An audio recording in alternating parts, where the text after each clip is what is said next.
everyone, Phoenix Knight here. Welcome to the channel, and welcome back to the winter campaign for Arkham Horror, the card game.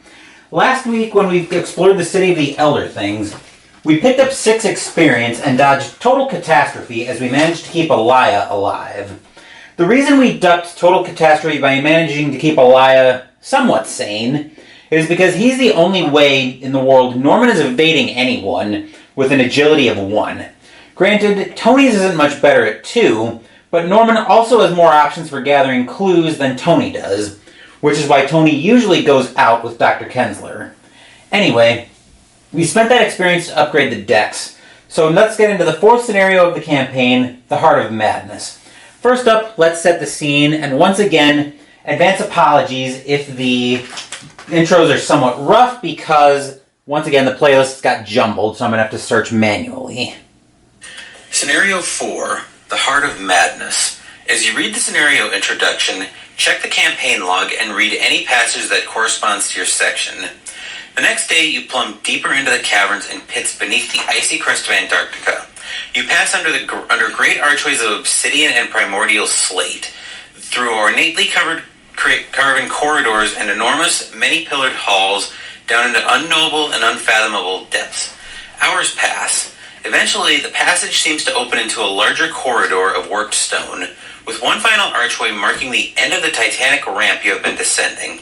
5 unfamiliar glyphs adorn the archway, their meaning incomprehensible. The path on the other side seems more like a vast underground subway tunnel than a natural cavern formation, all smooth, angular stone punctuated by alien markings and covered faintly in putrid, multicolored ichor. Okay, so the first section we have to check for is if Dr. Amy Kensler is alive, and looking at the campaign log, she is with a horror. If Danforth is alive... Well, I guess we can take if Danforth is alive, because he also is. The creatures. They made this place, Danforth reasons as you pass beneath the final archway. It is just as I suspected the last time I was here. This is no natural part of Antarctica. It is all connected. This is the true heart of their civilization. You ask Danforth what he means. What did you explore yesterday, if not their city? It was but the tip of the iceberg, if you'll pardon the expression, he states, like the highest story of a skyscraper. But the ice and snow buried the rest. We could not tell. You ask how far down he believes the city descends. From what we saw of their history, he meets your gaze, sweat beating on his forehead. With all seriousness, he replies, to the very bottom of the ocean. The investigators suffer no ill effects. Well, that's moderately depressing, but anyway, next situation. If Dr. Amy Kensler is alive, the team's leader pulls the group together for one last round of encouragement as you leave the relative safety of the surface behind. All right, everyone. I know these conditions are not ideal, No Dr. shit. Kensler begins, but we are close. So very, very close to getting answers, to making all of this effort, all of this madness worth something. Just a little further and we will learn the truth. She sighs. This has been rough on all of us, but please, bear with me a little while longer. I promise you it will be worth it. Despite the otherwise grim mood, there is a murmuring of agreement among the survivors. You're not about to back down now. The investigators suffer no ill effects. Pardon my French, by the way, I just couldn't resist. Anyway, next situation we're looking for is if the investigators scouted the forked passage, except we did not. Scenario 4. No. Finally, at the end of... No.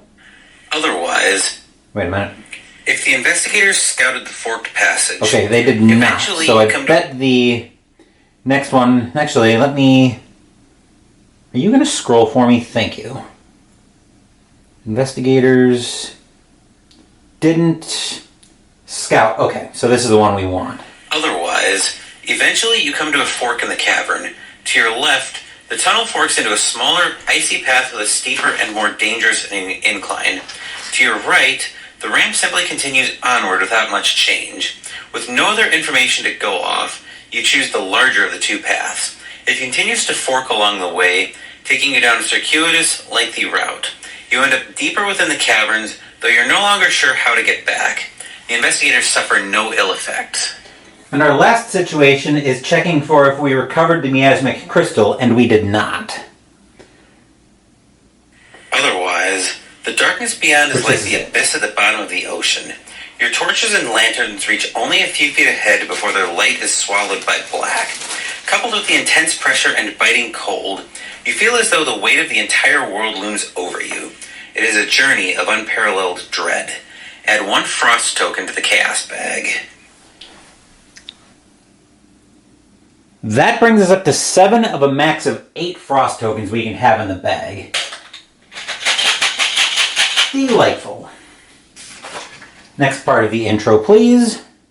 Finally, at the end of this vast chamber, you come to a nexus within the dormant structure. A sealed gateway of immense size, emblazoned with the same 5 glyphs, along with a series of interlocking mechanisms. Channels and grooves mark a path from the door's surface back to each of the 5 glyphs. Beyond the gate, you hear a familiar churning, the bubbling and frothing of miasma, and the seething of hateful mist. It is beyond this door, one of your party says, and you cannot help but agree. You can feel its presence, or rather, you have felt its presence all along, ever since you set foot on Antarctica, only now its call is impossible to ignore. It whispers faintly to you. Along the surface of your mind, visions play out.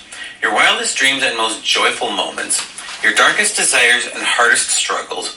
It is a mirage, the mirage, sealed behind this door, likely for eons upon end, watched over, or perhaps even harnessed by those who came before you, but it is escaping, bit by bit. The creatures you have encountered and fought are evidence of that. The Elder Things know it is breaking free too. They built this place, and now it is abandoned. The investigators must decide. Choose one. Stay here and study the Great Door to learn more. You will play both parts of the scenario. Proceed to the Heart of Madness, Part 1. There is no time to waste. Pass through the gate. You will skip the first part of this scenario. Skip directly to the Heart of Madness, Part 2. When I built the content schedule for this campaign, I actually forgot about that decision as I was building everything. And setup kind of reminded me of why I hesitated to get this campaign on the channel and why I really wanted to play it first with my group. So I actually decided last night when I was doing setup that we were going to skip the first part of the scenario and go straight through the gate. So we are going into the Heart of Madness, Part 2. Here we go. The Heart of Madness, Part 1. No. You decide to start... Intro 3. Nope. Let's see. If no resolution was reached... Nope. Resolution 1. No. Resolution... Scenario Interlude. The final... No. Oh, joy. So I've got to look for the Heart of Madness Part 2 intro. Intro 3. No. If no resolution... Oh, for crying out loud. Hang on.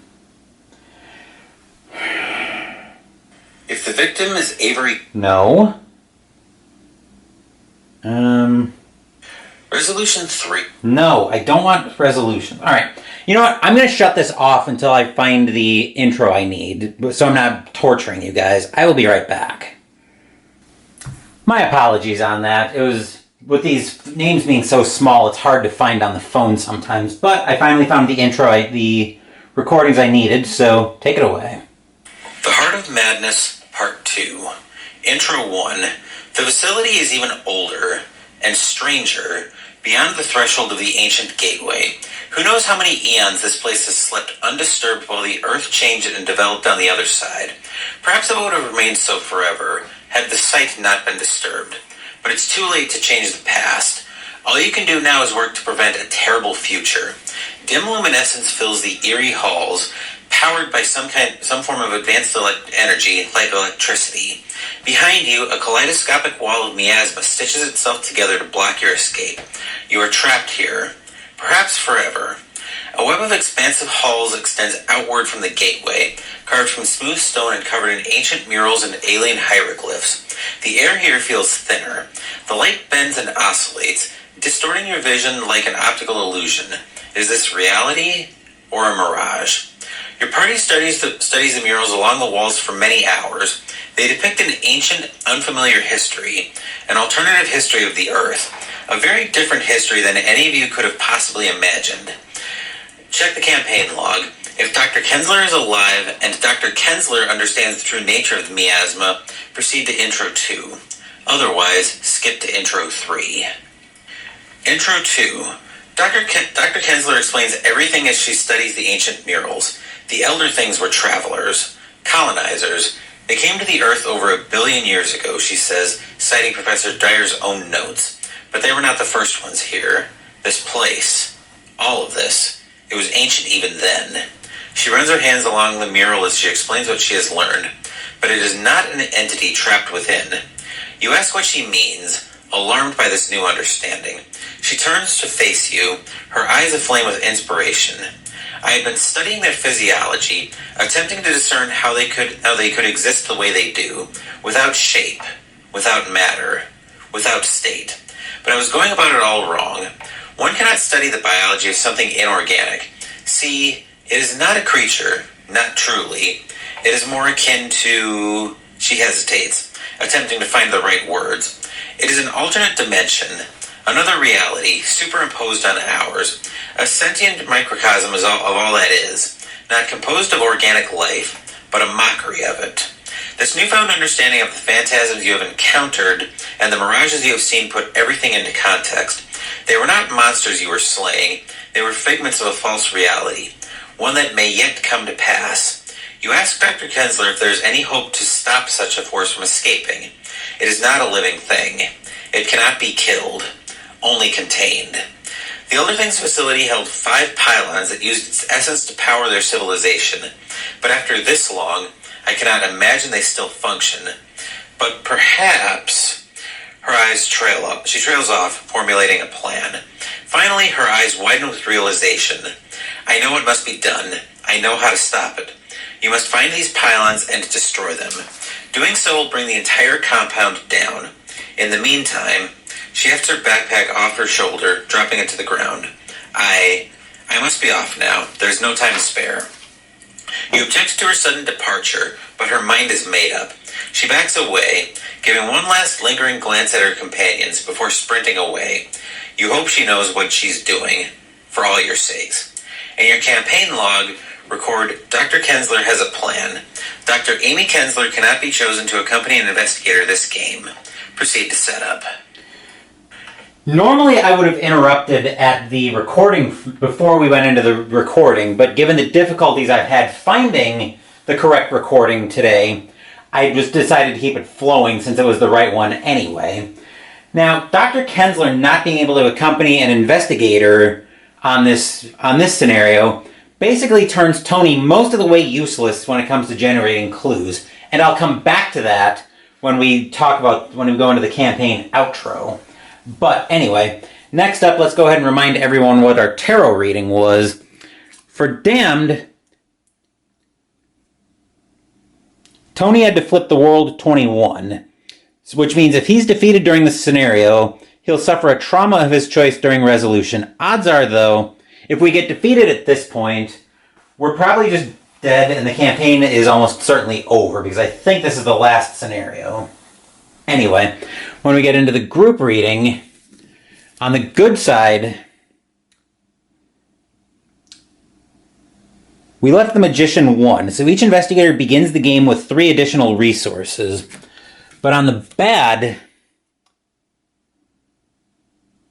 we flipped the Hermit 9, which decreases each investigator's maximum hand size by 3. So instead of a maximum hand size of 8, they actually have a maximum hand size of 5 and that's only checked during the upkeep phase.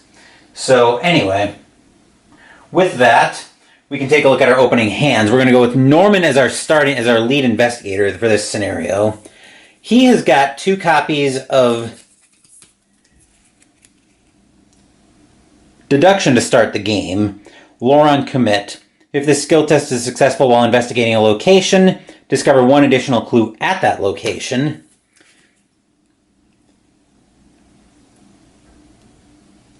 Then we have Occult Invocation. Combat on Lore on Commit, 2 costs to play. As an additional cost to play it, discard up to 2 cards from your hand. Fight using lore instead of combat. +1 lore and +1 damage for this attack per card you discard as part of the effect. Claypool's Furs, 2 costs to play, combat, on commit. Fast. When you reveal a frost token during a skill test you're performing, deal 1 damage to Claypool's Furs to cancel it and return it to the bag, revealing a new chaos token. 3 health on soak, and it takes up the armor slot. And Occult Lexicon, 2 costs to play, lore on commit. Limit 1 per deck, and when it enters play, search your bonded cards for 3 copies of Bloodright. 1 to the hand, the other 2 go into the deck. When the Lexicon leaves play, find each of those copies of Bloodright, even if they're out of play, and remove them from the game. And then on top of Norman's deck we find Hypochondria. Revelation, add it to your threat area. Forced, after you take 1 or more damage, take 1 direct horror. 2 actions to discard Hypochondria.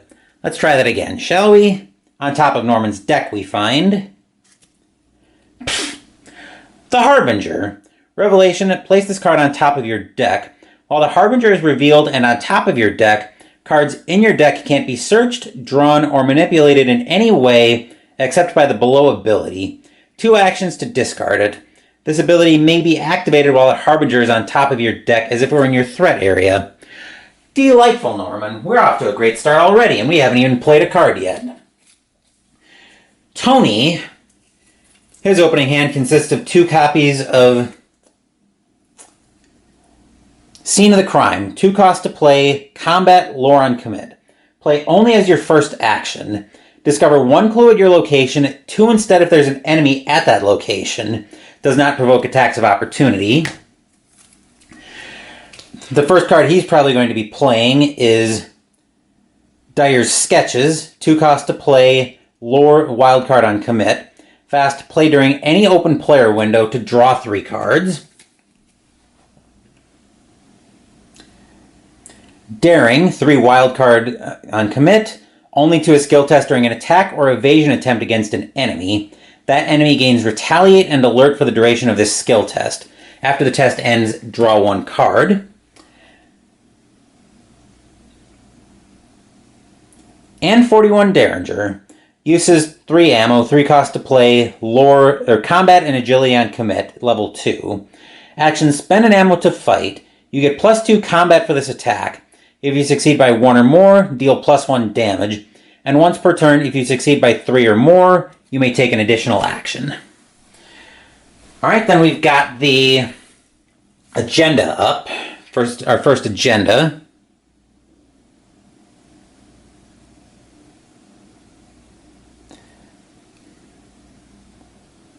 The seal weakens. Miasma has completely consumed this part of the facility. The walls and ceiling drip with polychromatic ooze, polar mist swirls through the halls, and the air shimmers with the insubstantial quality of a mirage. What manner of power is this? And how could you possibly hope to destroy it? 3 doomed to advance, so I have a very bad feeling about how fast that agenda is going to advance. And then our act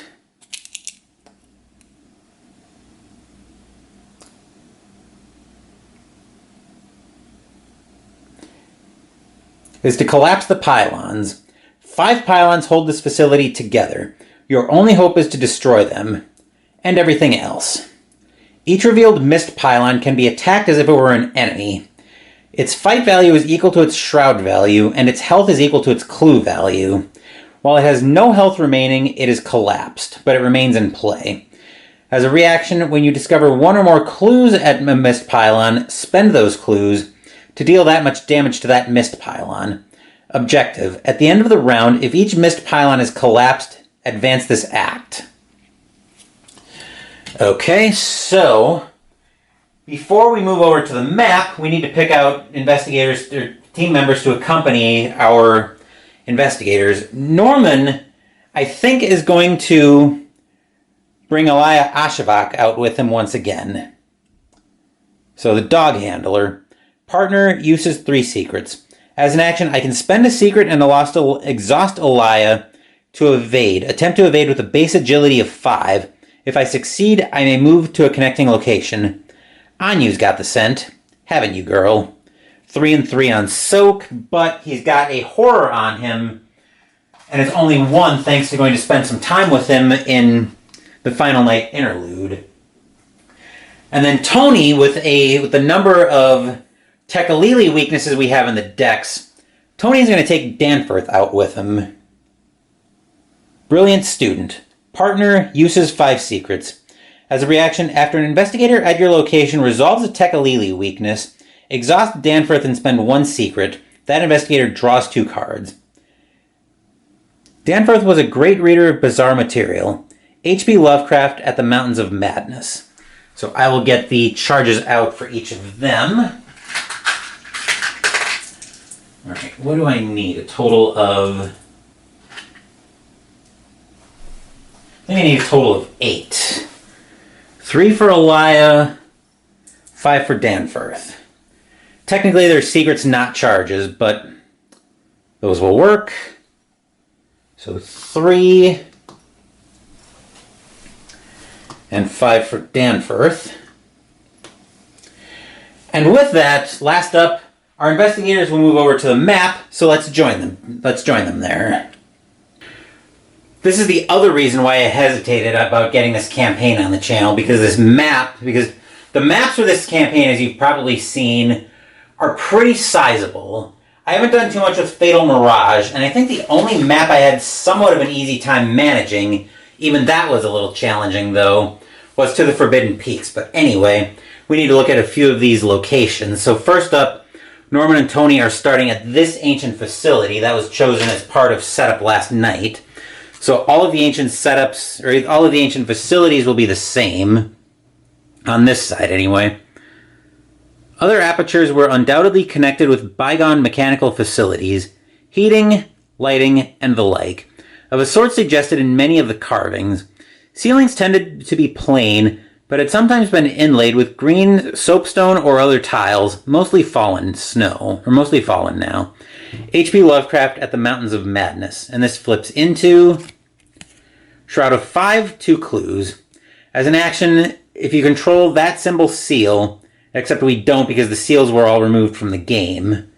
So we do have a Shroud of 5, 2 clues there, which I'll get the 2 clues for that. We do need to look at the Mist Pylon, and we're going to look at this location as well quickly. So Mist Pylon, as an additional cost for you to enter Mist Pylon, investigators at your location must spend 1 per investigator clues as a group, so 2. In the whole spectacle, there was a persistent, pervasive hint of stupendous secrecy and potential revelation, as if these stark, nightmare spirals marked the pylons of a frightful gateway. H.P. Lovecraft at the Mountains of Madness.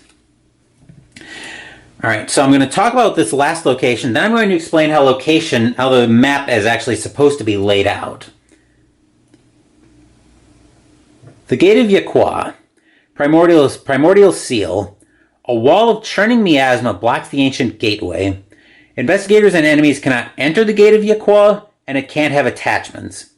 The Black Pit, the Carven Rim, the Proto-Shoggoths, the windowless solids with 5 dimensions, the Nameless Cylinder, the Elder Pharaohs, the Primal White Jelly, the Wings, the Eyes in Darkness, the Moon Ladder, the Original, the Eternal, the Undying. So the way the map is actually supposed to work for this scenario is the campaign guide. Basically, the campaign guide depicts a circle where basically it's like a wheel. So you've got the Gate of Yaqua is supposed to be in the center of that. These 5 locations would be considered the closest ring. Then these are the next furthest out. Then the next furthest out. Locations are. What I've done here is I've set up orthogonal adjacency. So these locations are all adjacent to this ring. We can also move down the ring here. And as we can see based on the layout of the map, we're going to have a pretty terrible time until we can make some of these connections with Mist Pylons. But anyway, we are all finally set up there.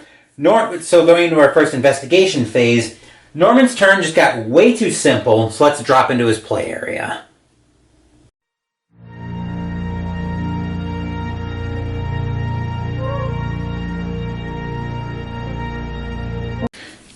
2 actions, the Harbinger needs to go Toodaloo. And then on top of Norman's deck we find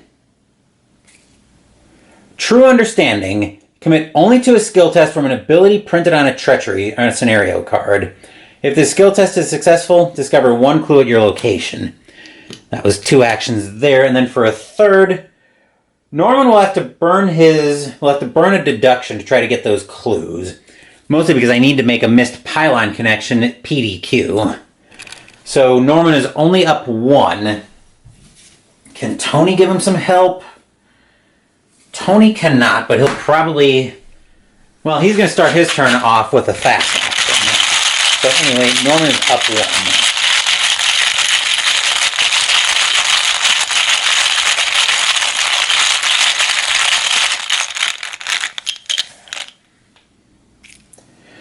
Cultist does not do anything good, most likely.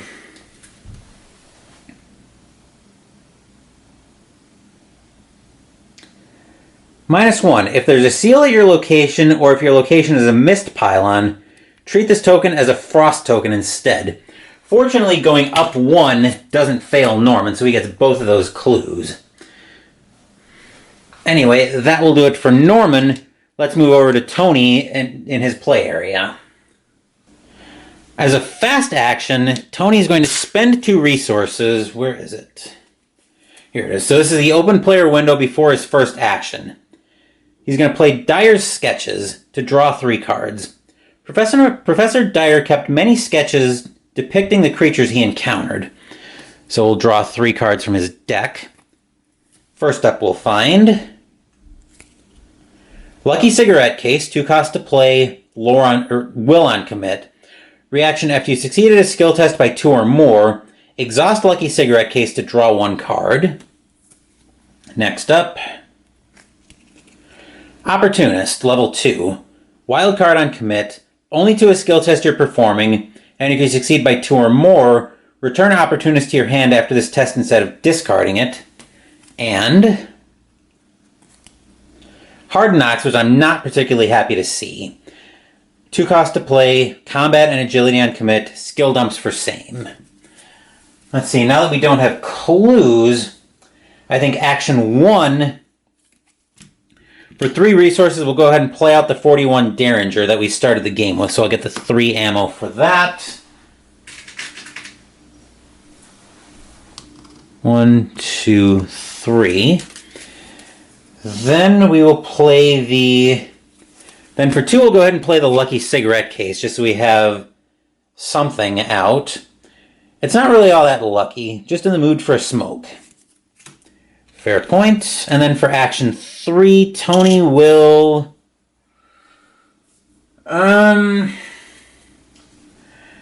Actually, we'll move Tony over to the map. Our mist pylons being clumped together like this is both good and bad. It's good because we can get to them all fairly quickly. It's bad because we're going to need a lot of clues in the surrounding locations, but I think Tony's going to move... We're going to move him into this mist pylon right away. I think so. So Norman will spend his 2 clues to send Tony into this mist pylon right off the bat. So on this side we'll find Shroud of 3, 4 clues. As a fast action, if you control that seal and it's activated, you unleash the seal's power. Place that seal on this mist pylon. For the remainder of the game, whenever an investigator at a mist pylon will be dealt 1 or more damage and or horror, cancel 1 of that. So we'll get the 4 clues out for that.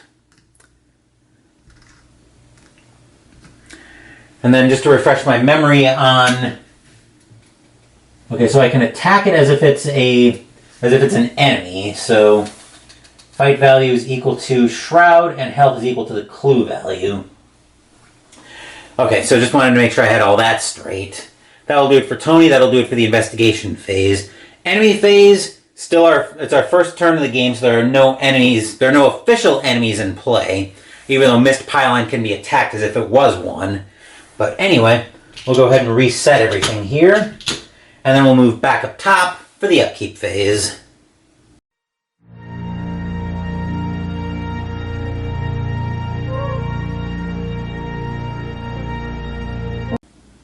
Norman gains 1 resource and goes to 9. Tony gains 1 and goes to 5. Norman will have True Understanding or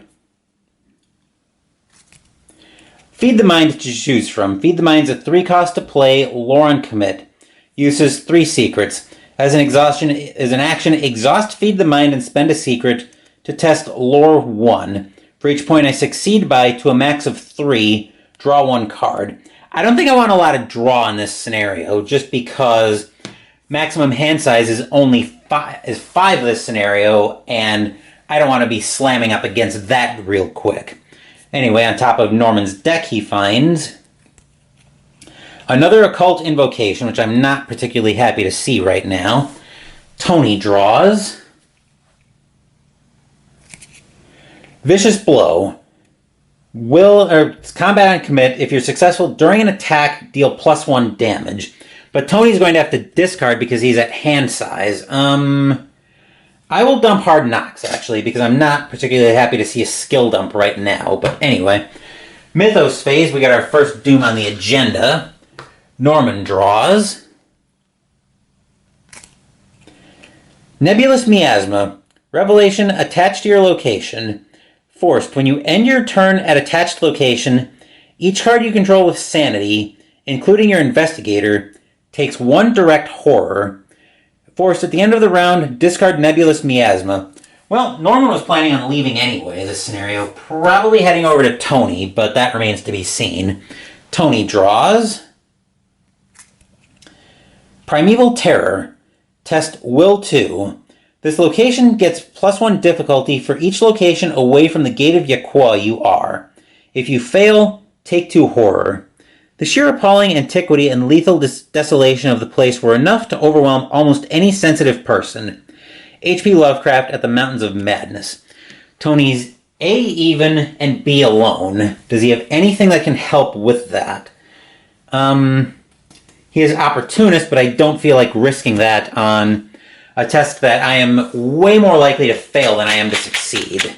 There are at most 3 or 4 tokens that can get me out of this, but let's see what we get.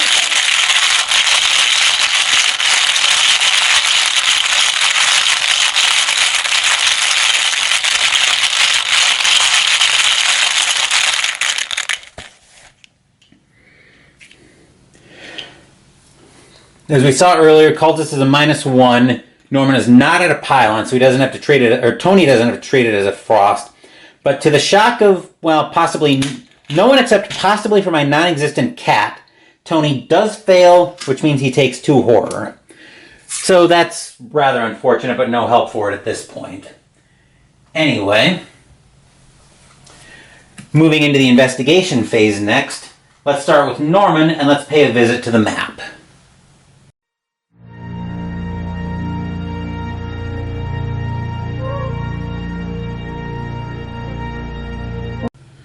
With no enemies in play, and so far not much dealing damage right now, I'm okay leaving Hypochondria for a little while, but I needed the Harbinger off the top of Norman's deck. But anyway, action 1 for Norman will take us over to this Mist Pylon. He is base up 2, trying to gather clues. So yeah, I thought I had a second copy of Deduction in my hand. Oh, I do. Because I missed that. I was going to use it here for another investigation action. So if he's... Oh, let's look at the flavor text. I knew I had seen this symbol before. I must warn the others before it's too late. So Norman is up 3, trying to get 2 clues, and immediately do 2 damage to the Mist Pylon.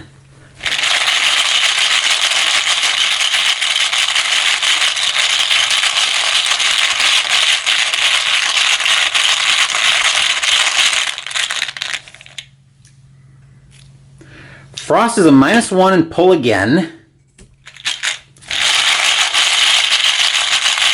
So we're still up 2 right now.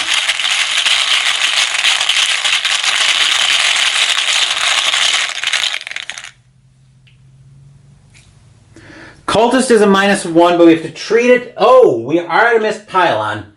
So we have to treat the Cultist as a Frost token, which means Norman actually auto-fails. That is unfortunate. So deduction's gone. But action 3, Norman will run back the investigate. So we're up 2.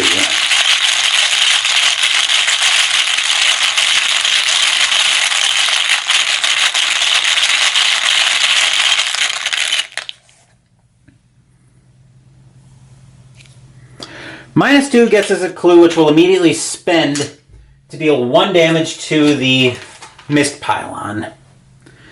And then that will do it for Norman. Tony, do I feel like taking a shot at that mist pylon? I could probably have Tony finish it off. So action 1, he'll spend a bullet from the Derringer and will commit Vicious Blow. So he's at 7, 8 to 3. He's up 5, trying to do 3 damage to it.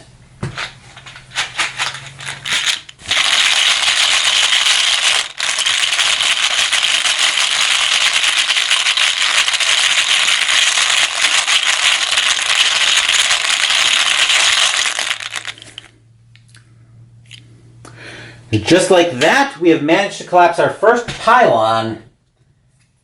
Well, actually, we only get the action if we only get the extra damage if we succeed by 1 or more, but we did. We succeeded by 5 because we got 1 damage from base attack, 1 from the Derringer, and the 3rd from Vicious Blow. So this pylon has already been collapsed, and Tony gets to take an extra action because of the 41 Derringer. So he will actually, why not? He will investigate it even.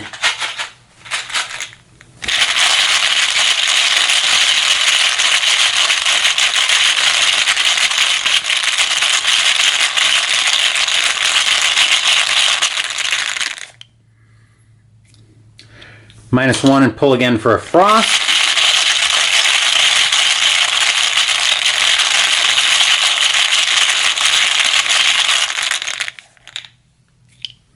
And a 0. Without the frost token, we would have gotten a clue there. Action 2, might as well investigate. This time we'll commit Opportunist to go up 1. And basically hope for a pull. Hope for a pull to keep it.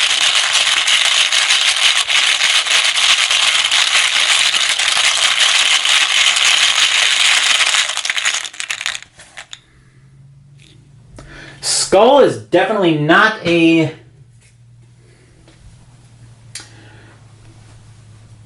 -1, -3 instead if there's an Ancient One enemy at your location. Skull is a pass pull, but Skull is not a keep Opportunist pull. So that gets discarded. Then action 3, we will, I guess, run the investigate back. Here's a situation I wouldn't mind seeing an enemy on the Mythos phase, mostly so I can get those clues.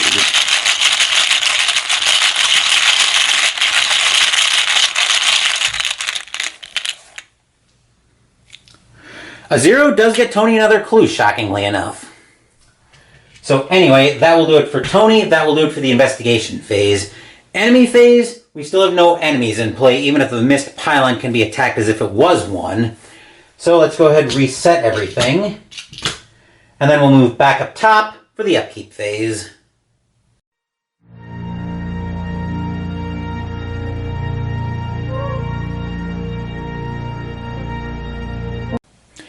Norman gains 1 resource and goes to 10.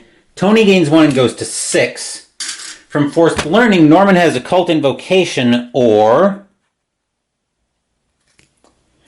Possessed to choose from. Delightful. So, now, Frost tokens for Norman. Revelation, put Possessed into play in your threat area. Possessed can be healed as if it were a single point of horror on you. If it's healed, discard it. Forced, when you reveal a Frost token during a skill test, you either take 1 horror or fail that test. Limit once per test. That is Norman's 3rd weakness, and we're in turn 2. So on top of Norman's deck we find Shortcut. Fast play only during your turn. Choose an investigator at your location. Move that investigator to a connecting location. Tony draws.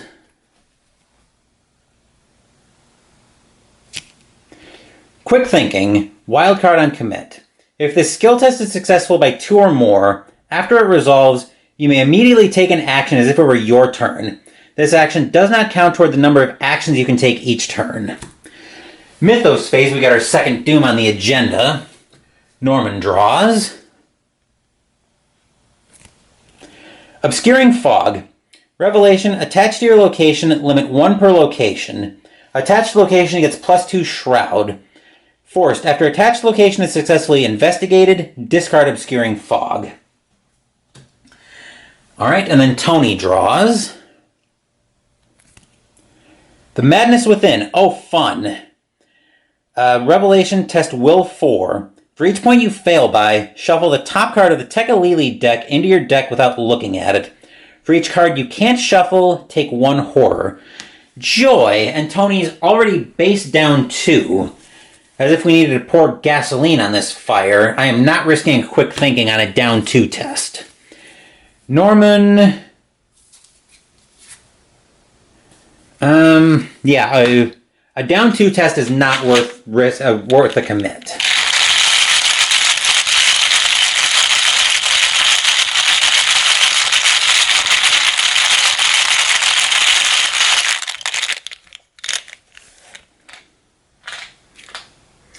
A +1 actually shuffles 1 card into the Tekalili deck, so that's not... Or it shuffles 1 Tekalili weakness into Tony's deck, which isn't completely catastrophic, just mostly catastrophic. So anyway, I was just sleeving it off camera. We'll give Tony's deck a shuffle.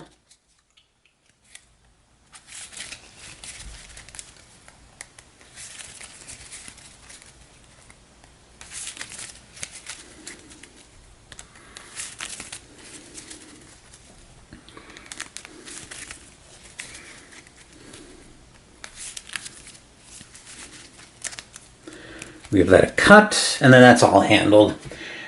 Alright. I'm surprised we ducked Catastrophe on that card, but anyway, over to the investigation phase now. Tony will start us off at the map.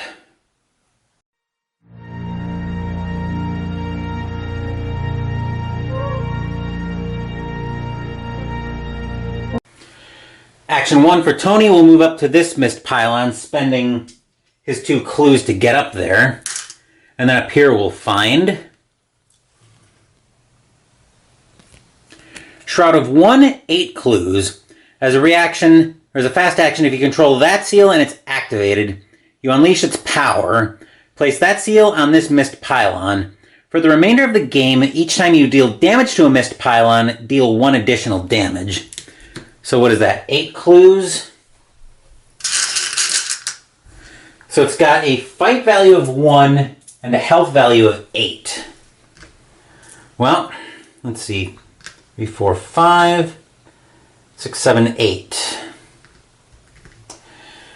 Well, it looks like Tony just starts blasting. Well, does he start blasting it or does he start punching it? Let's see, that was action 1. I think action 2, he is going to take a shot at it. So he's going to use his ammo from his 41 Derringer. And we're going to commit daring and quick thinking. So I know he's at a 7, 8, 9, 10, 11 to 1. He's up a lot. This is probably overkill, but I do want to make sure I get a lot of good stuff out of this. So up 10.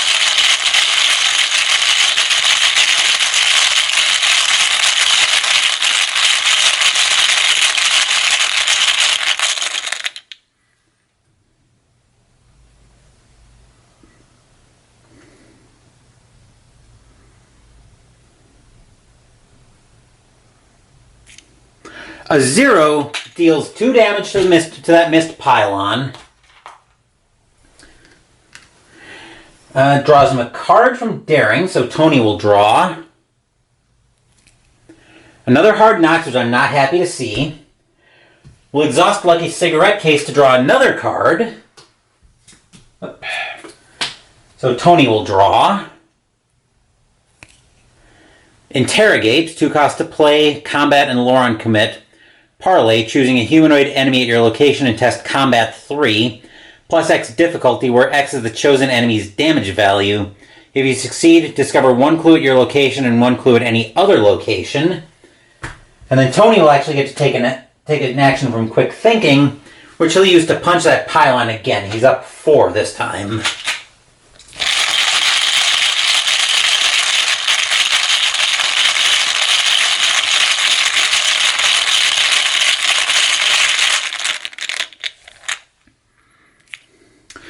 -1 puts another damage on the pylon, bringing him up to 3.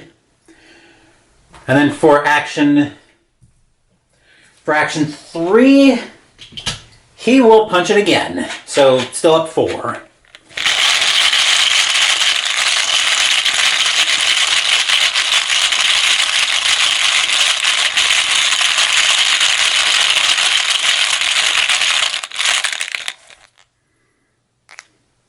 Skull, as we saw, is -1, -3 instead if there's a pylon, if you're at a missed pylon, which he's not.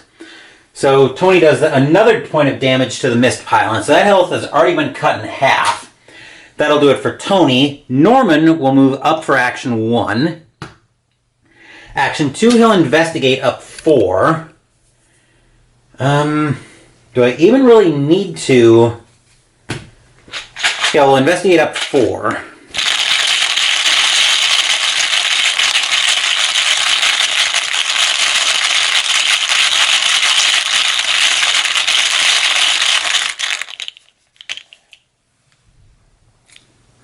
A 0 gets him a clue.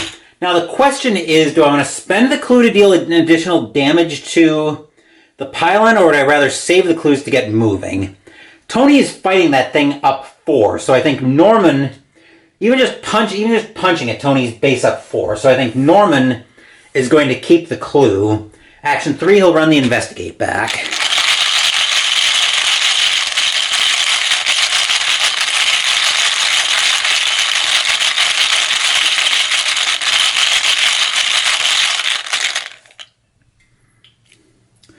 Cultist is a -1, but because we're at a missed pylon, we have to treat that as a frost token instead. So we're up 3 and we pull again.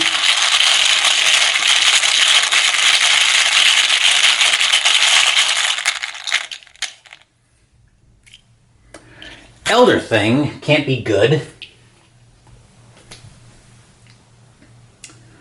-4, if you fail by 3 or more, place a doom on the current agenda.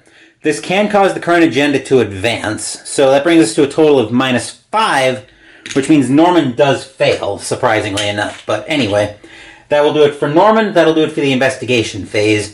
Enemy phase, still no enemies in play, so we can go ahead and reset everything. And then we'll move back up top for the upkeep phase.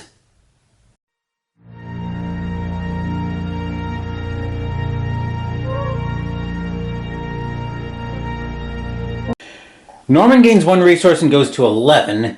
Tony gains 1 resource and goes to 7. Norman will have Shortcut or True Understanding to choose from. We will take True Understanding. And then on top of Norman's deck we find No Stone Unturned. 2 cost to play, wildcard on commit. Choose an investigator your location. Search the top 6 of their deck for a card, draw it, and shuffle the deck. Then Tony, actually, let me check hand size real quick. 1, 2, 3, 4, 5. Okay, Norman's fine there. Tony will also be fine. He will draw. Prepared for the worst. 1 cost to play, lore, combat on commit. Search the top 9 cards of your deck for a weapon and add it to your hand. Shuffle your deck.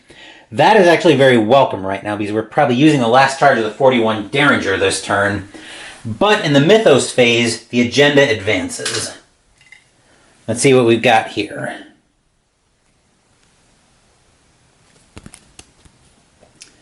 All right.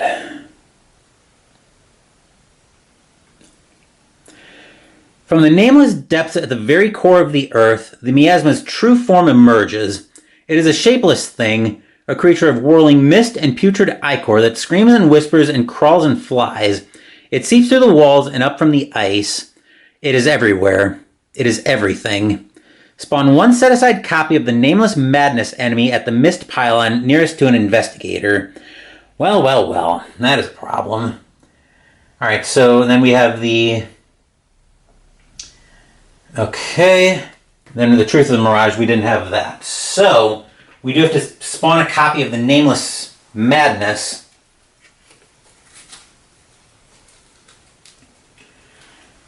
Okay, so... The Nameless Madness, the entity of the Mirage. 1 per investigator, no health, 1 per investigator. So both combat and evade values are 2. Alert, massive, retaliate. The Nameless Madness can't take damage. Forced, after you successfully evade or attack the Nameless Madness, for each point you succeed by, exhaust the nearest ready copy of the Nameless Madness. 1 and 1 on attack. We need to get away from that thing pronto. Anyway, let's take a look at our next agenda. Come on.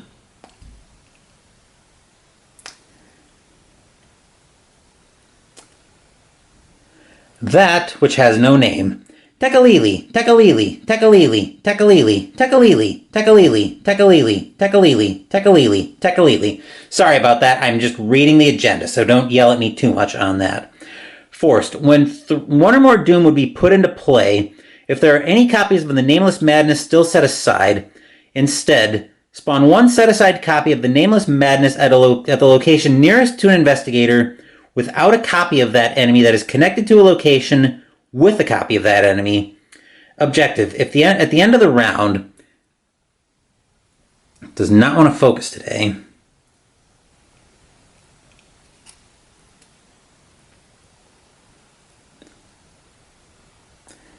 If all 15 copies of the Nameless Madness are in play and not every missed pylon is collapsed, advance this agenda. Delightful. Okay, so we need to get away from that as fast as we can, but before we get there, Norman draws.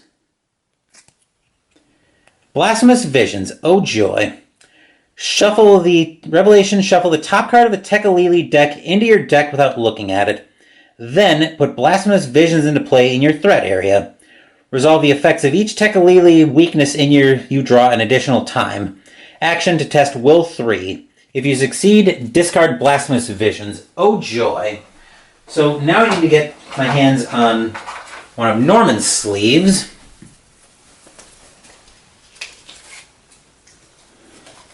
Oop. And then we have to shuffle that in.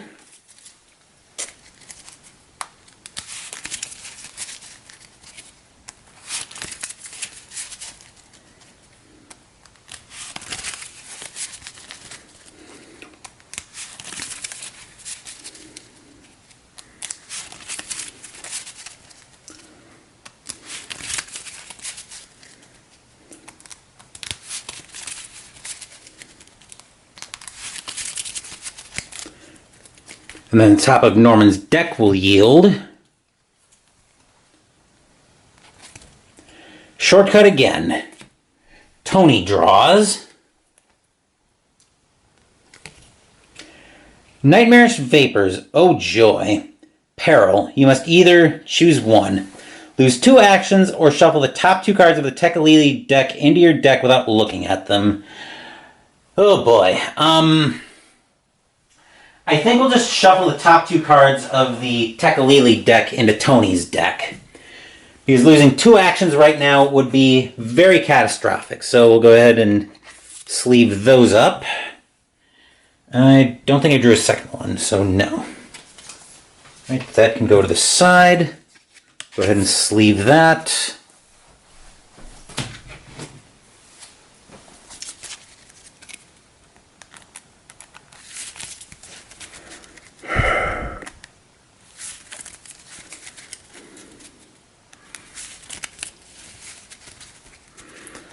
Okay. Give that one more shuffle. And a cut.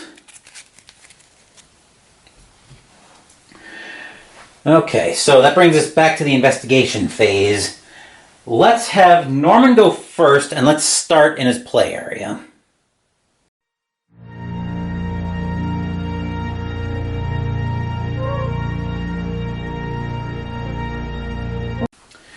Norman is going to spend a charge and exhaust Elia for 1 action to try to evade the Nameless Whisper, or the Nameless Madness, I should say, with a base agility of 5. So that puts him up 3. And I will commit... well, we're up 3. We do have to be aware of alert, though. Actually, I kind of don't mind this at all, so... We can get a couple of clues off the location with Tony this turn, but Norman is evading up 3. I don't have any agility I can commit.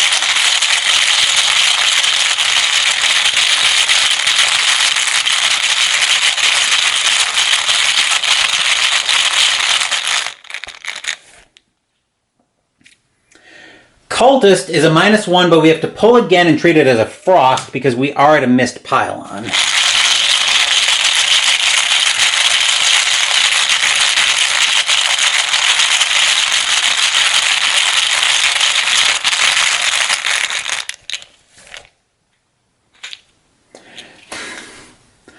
So, of course, we pull the Elder thing, which, as we saw, is a -4.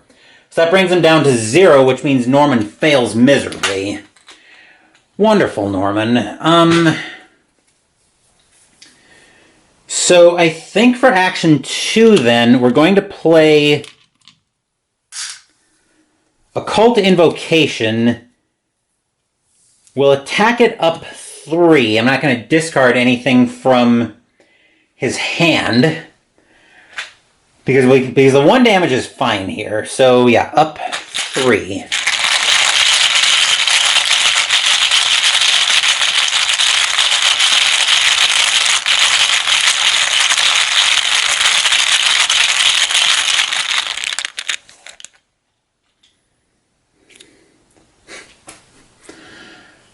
Another Elder thing, which this time brings him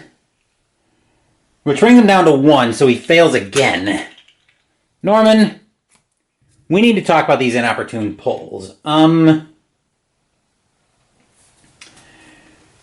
For action 3, do we just try to punch the stupid thing? Yeah, I think we have to.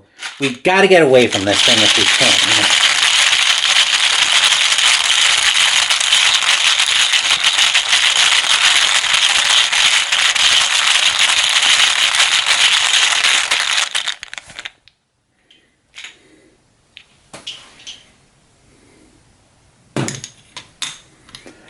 Another cultist, which already means Norman is down 1. So, actually, hang on.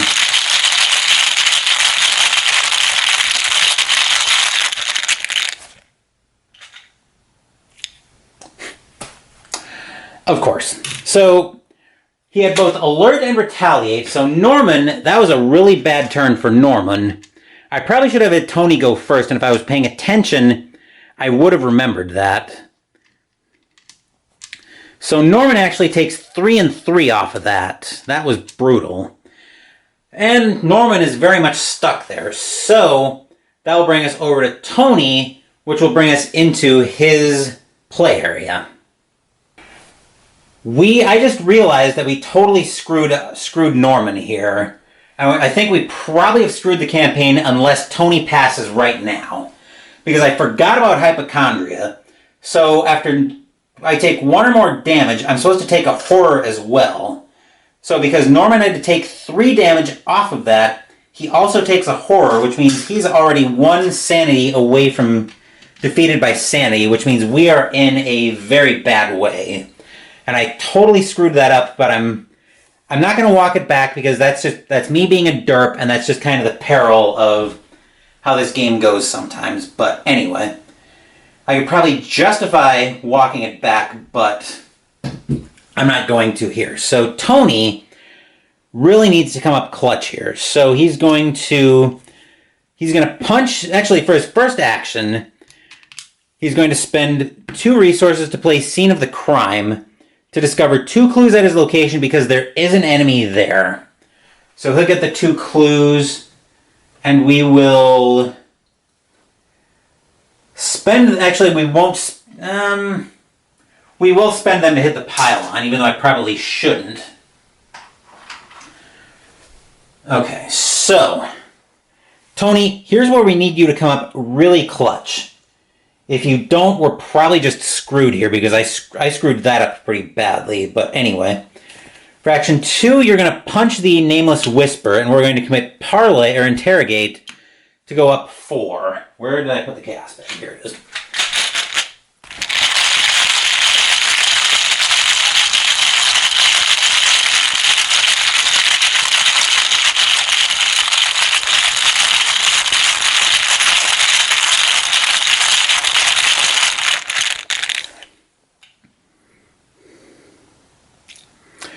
-2, fortunately gets Tony away from that. Alright, and then action 3, I think we'll go ahead and attack the pylon. We'll spend the last charge from the Derringer. So right now he's at 7-1, he's up 6.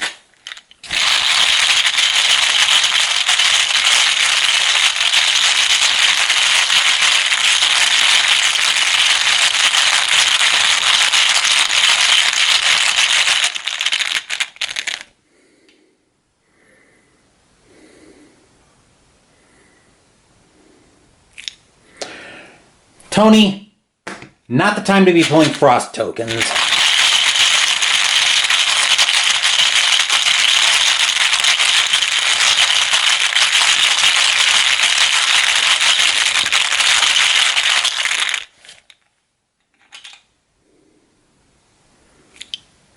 -1 does, let's see, okay, so he was at 5-7 to 1, 6-5, so he still passes by 4.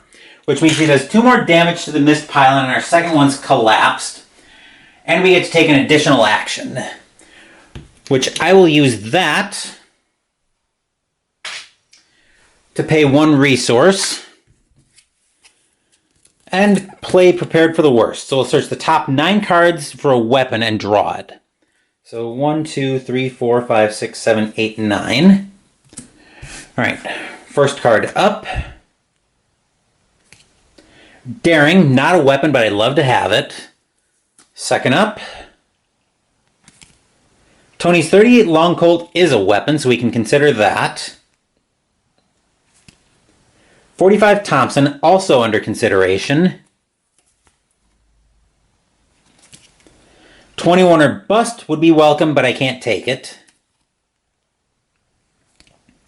Another 21 or Bust, also not under consideration. Mauser C96, up for consideration.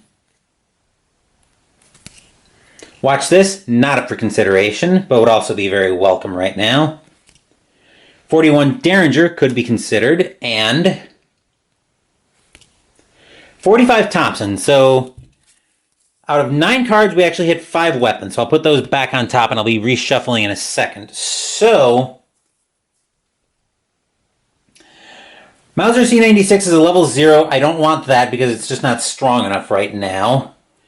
38 Long Colt, I'd like that more if I had the pair.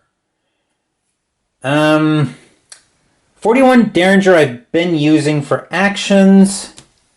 And we're going to start getting swarmed with enemies pretty quickly. So I'm actually going to take a 45 Thompson. That gets discarded. This will get reshuffled. And we'll go through the 45 Thompson in a second here.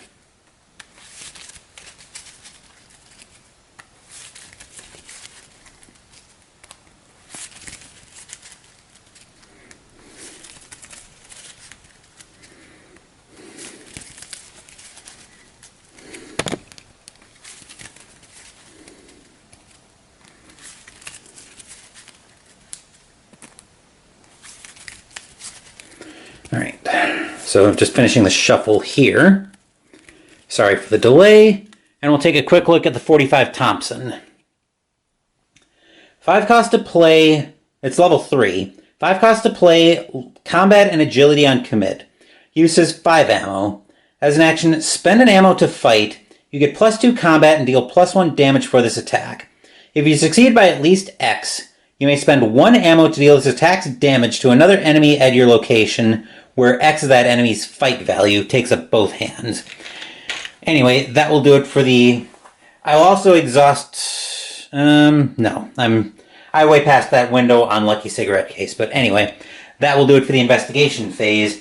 Enemy phase, the Nameless Madness is exhausted after me being a derp on having Norman go first. But anyway, we'll go ahead and unexhaust all of that. And then we'll move back up top for the upkeep phase. Also, Nameless Madness wakes up. So now we'll move back up top for the upkeep phase.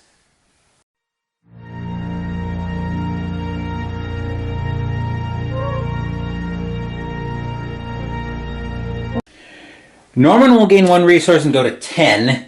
Tony will gain 1 and go to 5. Norman will have Shortcut or Extensive Research to choose from. 12 cost to play. Reduce the cost to play Extensive Research by 1 for each other card in your hand. Discover 2 clues at your location. 2 lore on commit. This isn't even a choice. Norman's going to take Shortcut and plan on getting out of there. And then on top of Norman's deck we find Connect the Dots. Fast, play after you discover the last clue at your location. Discover 2 clues at a location with a lower printed shroud value than your location. Norman does 1, 2, 3, 4, 5, not have to discard. Tony draws. Tony's Quarry. Delightful. Spawn, 431. Location aloof from Tony Morgan. There's a spawn. Forced. After it enters play, place a doom on it. Then place 1 resource on it from the token pool as a bounty. So we're actually in a lot of trouble here, because we put the resource on it as a bounty. And it's going to go 1, 2, 3, 4. 1, 2, 3. 1, 2, 1, 2, 3, 4. It's going to go at the Mist Pylon down here, but the bigger problem is that Doom going into play. So I gotta refresh my memory how this goes. If there are any copies still set aside, which there is, spawn 1 set aside at the location nearest to an investigator without a copy of that enemy that is connected to a location with a copy of it. So we're going to put it at the... So we're going to put another copy of the Nameless Madness. I'll actually separate those out from everything. There we go. We'll put 1 at the Mist Pylon right next to us. So we'll move. So probably before we start the investigation phase, we'll move back over to the map and set everything up. But anyway, okay. So that was up. That was upkeep. Okay, that was upkeep. Mythos phase puts another 1 out. This is going swimmingly. We'll put it at the Mist Pylon that we've already collapsed. Norman draws. Blasphemous Visions. Oh, delightful. So now we're resolving each Tekalili weakness 3 times? Oh, joy. At this point, I'm getting near the, let's just call it a mercy killing point on this scenario, because we are just... It feels like it's going to be... It feels like the scenario is just going to be death by 1,000 paper cuts at this point. Mostly because of my own stupidity, but with that Blasphemous Visions coming up. But it'll make next week's... Well, it'll give me an idea of a way I can toss in to next week's game, but I'm getting way too far ahead of myself on that. We still have to get through this one first. And then on top of Norman's deck we find Drawn to the Flame. That could very much be a sight for sore eyes today, but let's see what Tony draws first. He draws Primordial Evil. Hunter Retaliate. 3/5/1. Forced. When you deal any amount of damage to Primordial Evil, shuffle the top card of the Tekalili deck without looking at it into your deck without attacking it. If you can't, Primordial Evil attacks you. 2 damage, 1 sanity on attack. Wonderful. Okay, so... yeah, I kind of screwed the pooch on this one, but... oh, this is so bad. Oh. Well...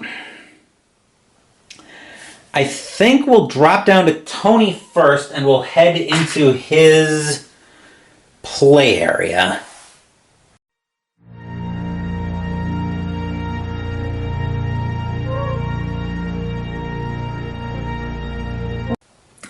Also, because I forgot about bounty contracts, let's move 2 bounty contracts up to the enemy. So, this is so bad. I have to succeed by X, where X is that enemy's fight value. Well, as much as taking 3 and 2 on an attack of opportunity. Well, at that point, that probably would just make a mercy killing on the campaign, but I need...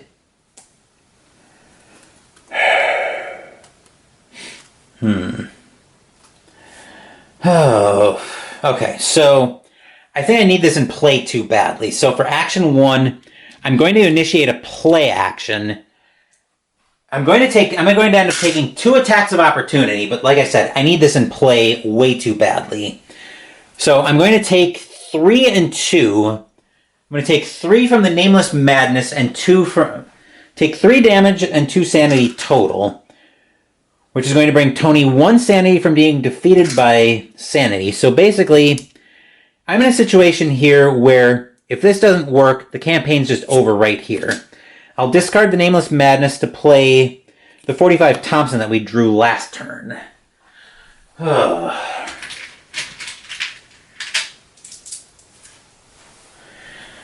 Okay, so we get the 5 ammo out for that. After I successfully evade or attack it. Well, I think, so that was action 1. Action 2, I will attack the Nameless Madness with the 45 Thompson. So he's at 7-2, he's up 5. I'll commit Hard Knocks to go up 6. Mostly because I want to be able to succeed by at least 3, so I can deal 2 damage to this as well. It's going to shuffle 2 Tekalili cards into Tony's deck, but at this point, I'm not really sure I care. Because right now we're in a situation... okay, so I'm going to stop yammering. I'm going to pull this test. I'm up 6 right now.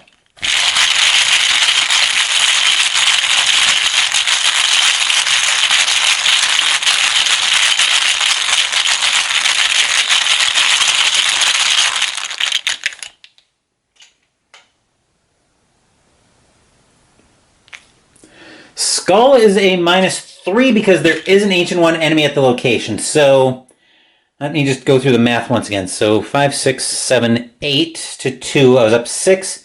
This brings me to up 3. So I do get to successfully attack the Nameless One, the Nameless Madness. So for each point, I succeeded by exhaust the nearest ready copy. So I get to exhaust both of the other ones. And then I'll spend an ammo from this to deal 2 damage to the Primordial Evil, but that is going to shuffle 2 cards into Tony's Tekalili. That is going to shuffle 2 Tekalili weaknesses into Tony's deck. Now, I am running out of Tony's sleeves, so I'm just going to pretend like... so I'm going to try to pretend like I don't know when the Tekalili weaknesses are coming.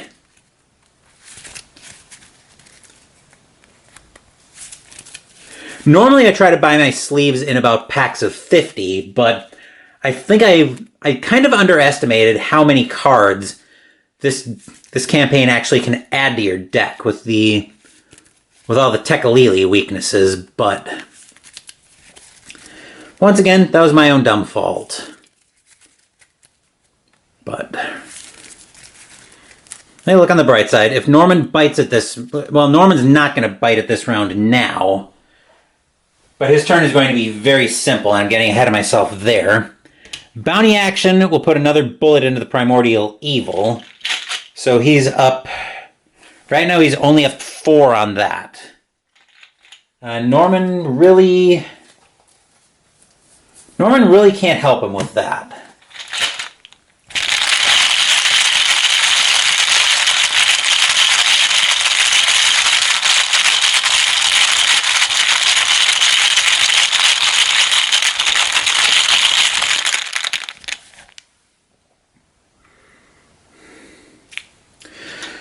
Tony, we need to talk about you pulling frost tokens at the absolute worst times.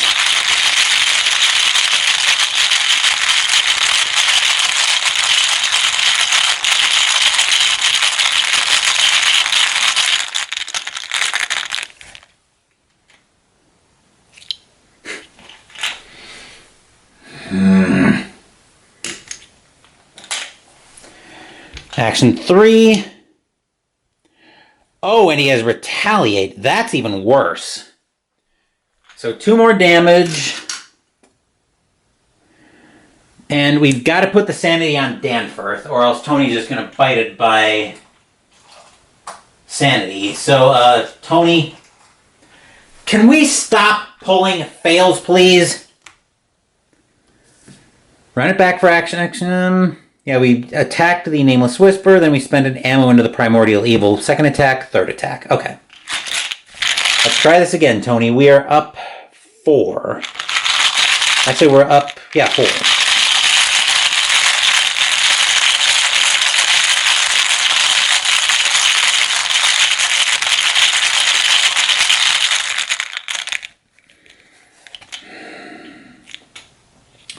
-1 does 2 more damage to the Primordial Evil. It should have been taken out, but Tony decided to fail the test decided to pick a bad time to pull 2 frost tokens in a row. So we've got to shuffle 2 more cards into 2 more Tekalili cards into Tony's deck.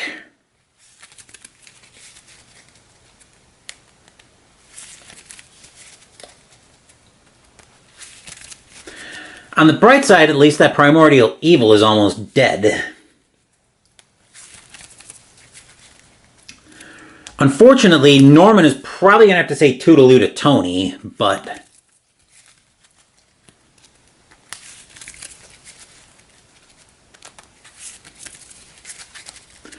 That's me getting ready for Norman's turn, but anyway, that will do it for Tony. Norman's turn will start with a... Where is it? Here it is. Norman's turn will start with a shortcut over to the map. Shortcut will take Norman up to this ancient facility, and here we will find...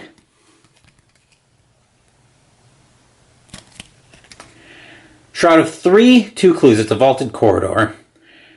Fast action, choose another vaulted corridor and test Agility X, where X is the number of locations away from that vaulted corridor is from this one. If you succeed, move there. Limit once per round. Alright, so we'll get the 2 clues for there. Actions 1 and 2 for Norman need to be to discard a Hypochondria. Because one more damage means he takes a direct horror, and he's defeated by Sanity. That would be problematic right now. Then action 3... I'll go ahead and test for one of his Blasphemous Visions, because I don't like the idea of resolving Tekalili weaknesses 3 times. So he's up 1. I will commit both my copies of True Understanding to go up 3. Mostly so I can get both of those clues without having to use a Drawn to the Flame.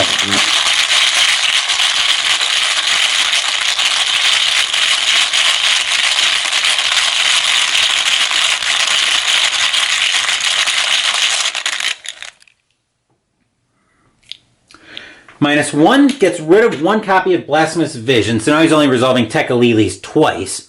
More importantly, Norman gets both clues off of the location, and this Nebulous Miasma should have been gone a while ago. Okay, so now that we've got that straight, That'll do it for Norman. That'll do it for the investigation phase. Enemy phase, Tony's quarry moves up to this ancient facility.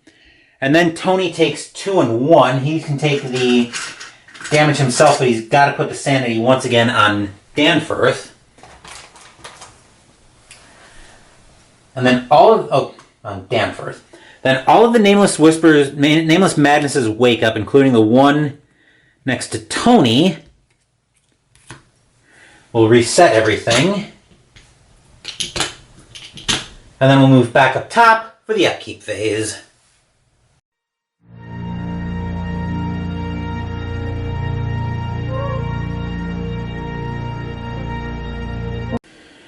Norman gains 1 resource and goes to 11. Tony gains 1 resource. From Forced Learning, Norman will have Drawn to the Flame or No Stone Unturned to choose from. I don't think this is even a choice. Drawn to the Flame, we'll go through that very quickly. 0 cost to play, Will Loron Commit. Draw the top card of the encounter deck, then discover 2 clues at your location. And on top of Norman's deck we'll find Crack the Case. 0 cost to play, Loron Commit. Fast, play after an investigator discovers the last remaining clue at your location. Investigators at that location gain a total of X resources distributed as you wish. X is that location's resource value. Tony draws 21 or Bust. 2 cost to play, Combat Agility on Commit. I'll get the stats right one of these days. 1 at a time, play blackjack, basically. If you end up with 18 or less, gain 4 resources. 19, gain 5. 20, gain 6. 21, gain 9. We'll jump into the Mythos phase once I change my camera battery.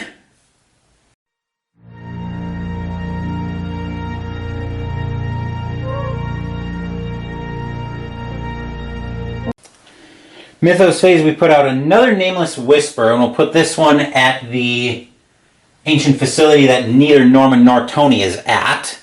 Actually, wait. That's nearest to an investigator, right? So I think that probably has to go on top of Norman. Yeah, so the location nearest to an investigator without a copy there, so it's got to go on top of Norman, which is unfortunate. But speaking of Norman, he will draw Nightmarish Vapors. His turn to shuffle the top 2 cards of the Tekalili deck into his deck without looking at them.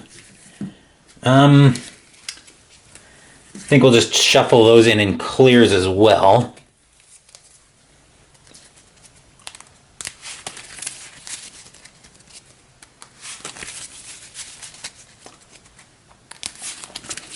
I have a feeling the campaign is going to end in catastrophe soon enough here, but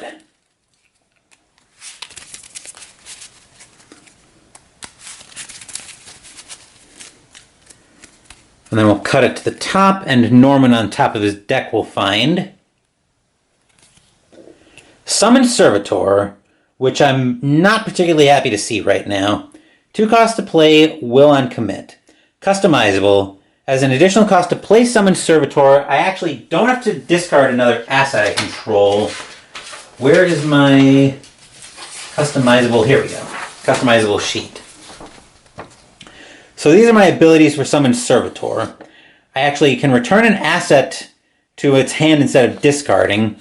Carapace, Summoned Servitor, has a health of 3 and can tank, basically. Jaws that snatch let him evade with the base agility of 4, ignoring alert for this evasion attempt. So that's what's on top of, actually, right, that's after shuffling 2 cards from the Tekalili deck in. Tony draws Ancient Evils. Just the time to see this. Revelation, place 1 doom on the current agenda. This effect can cause the current agenda to advance. Dark forces stir against you. If you don't act quickly, a sinister plot will be fulfilled. Delightful. That puts out another copy of the Nameless Madness. We'll put that at the ancient facility next to Tony. Wonderful. This is going swimmingly, kids. Anyway, next investigation phase, and will take us down to Tony's play area.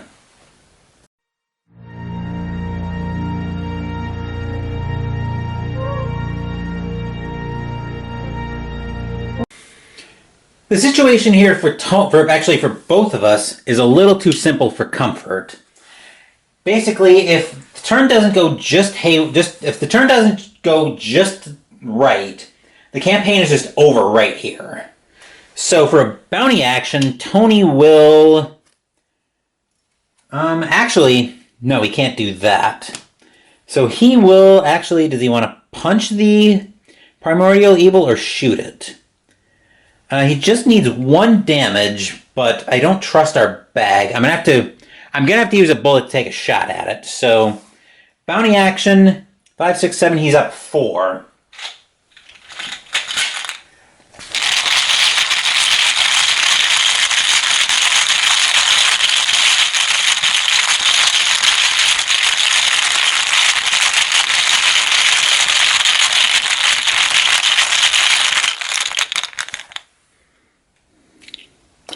A 0 gets him away from that. It defeats the Primordial Evil, gives him 2 resources, so he goes up to 3. But it will shuffle 2 more cards from the Tekalili deck into Tony's deck. Those go there. So 2 more cards from the Tekalili deck going into Tony's deck. I'll discard the Primordial Evil once I get done shuffling these in.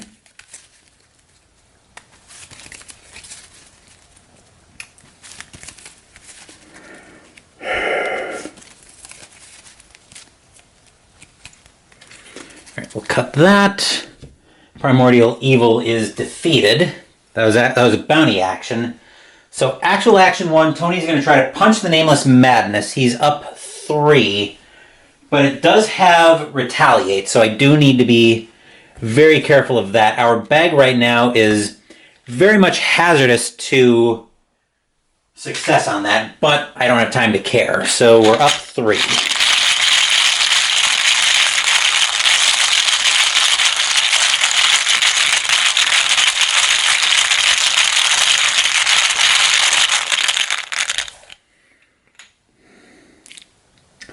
Skull is a -3 if there's an Ancient 1 at the location. There is, but we do exhaust it. The problem right now, though, that was actual action 1. The problem right now is we have Nameless Madness enemies pretty much everywhere we turn. So we really cannot get away from that. But, let's see, that was actual action 1. Action 2 will take us over to the map. Tony's going to move up to the Vaulted Corridor with Norman for Action 2. Then Action 3, he's going to punch the Nameless Madness up there, still up 3. Can Norman give him any help with that, with a very hazardous bag that we're looking at? He cannot.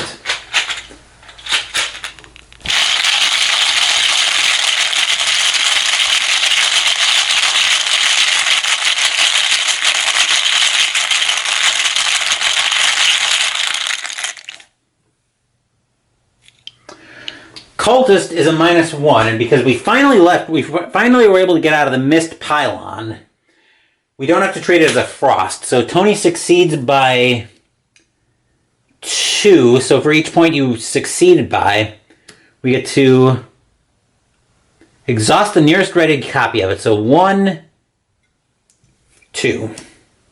Because why not at this point? But anyway, that will do it for Tony. Norman is going to move to... Where is Norman going to move to? I think Action 1 is going to take Norman over to this ancient facility, and we'll find another Vaulted Corridor, which we saw earlier. Do we want to try to get the clues off of there?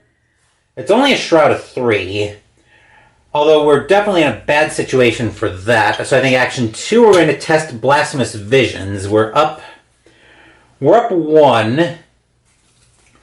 I'll commit Claypool's Furs, I guess, to go up 2. Actually, yeah. I was going to say, maybe I want to keep that for all the Frost tokens in the bag, but it's too late now.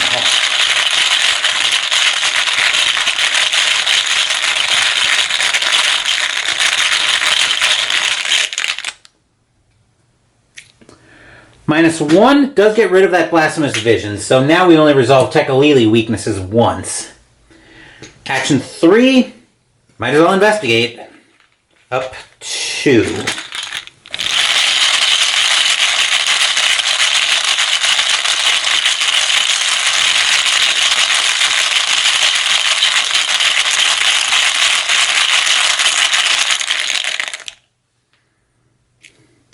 +1 gets him a clue because why not at this point? We still need them for the pylons, but we're in such a dire situation right now that, well, to be fair, we did pull one out of the fire last week, pull another dire situation out of the fire last week, but I don't have similar faith that we're going to get out of this one. But anyway, that will do it for the investigation phase now. Enemy phase, Tony's quarry moves up, and thankfully Tony managed to exhaust the Nameless Madness on top of him. So everything will wake up. We'll regain our actions. And then we'll move back up top for the upkeep phase.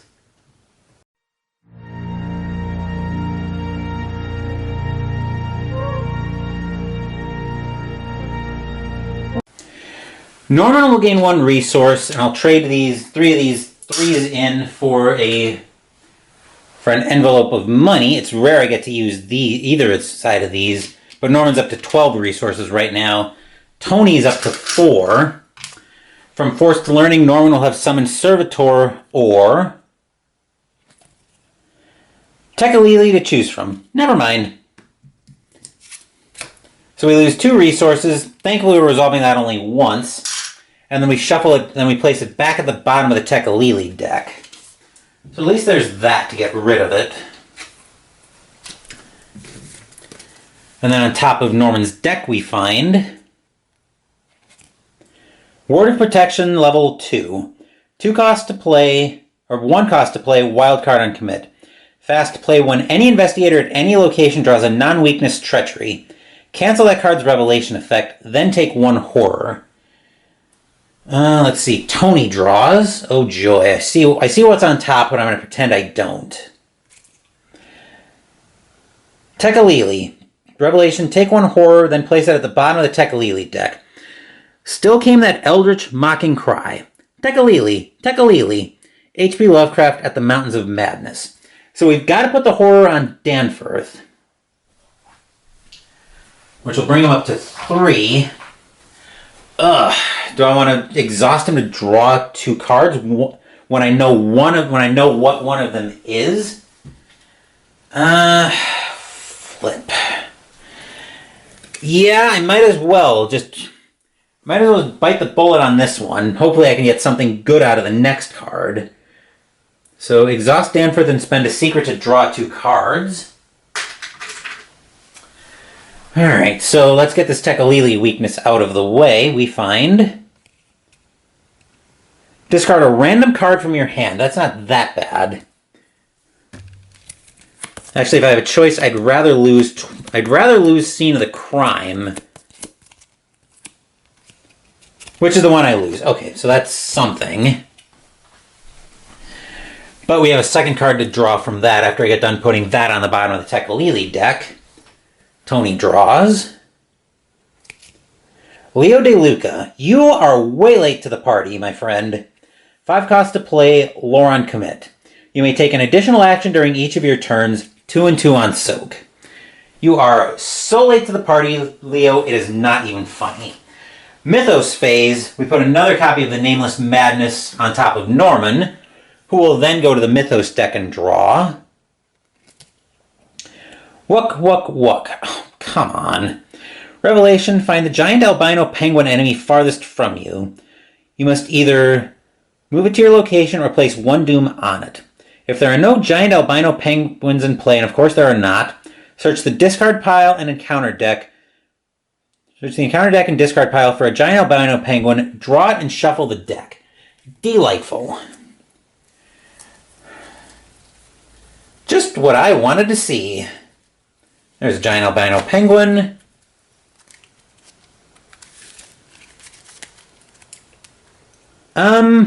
Wait, I'm stupid. I can play that at -1 cost. Yeah. That basically means Norman's trapped there? Yeah. I think... Oh. Yeah, I think we can play that. So we'll put that back in the deck. We'll cancel Wuck Wuck Wuck. Take a horror, which we'll put on Elia. I cannot... Well, the problem is... The problem is we're just surrounded right now by the Nameless Madness. So... Might as well at least pretend I'm going to have a chance at staving this off.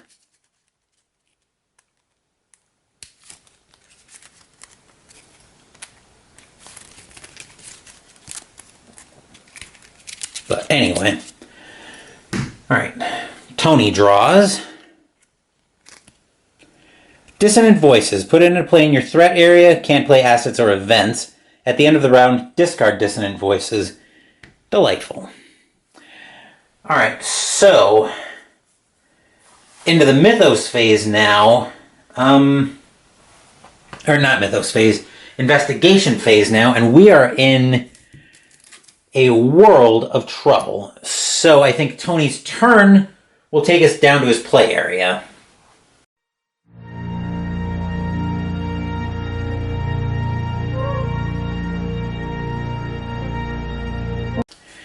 I think actions 1, 2, and 3 probably consist of Tony just setting up. Take 3 resources. That was nice and simple. At the end of the round, Dissonant Voices goes away, so let's move... wait, no, we can't do that. Because we have the Nameless Whisperer there. Derp. So Tony should be at 4 resources. Okay, never mind all that. I would have taken 3 attacks of opportunity and gotten Tony defeated, so let's not do that. Let's actually punch the Nameless Madness. We're up 3.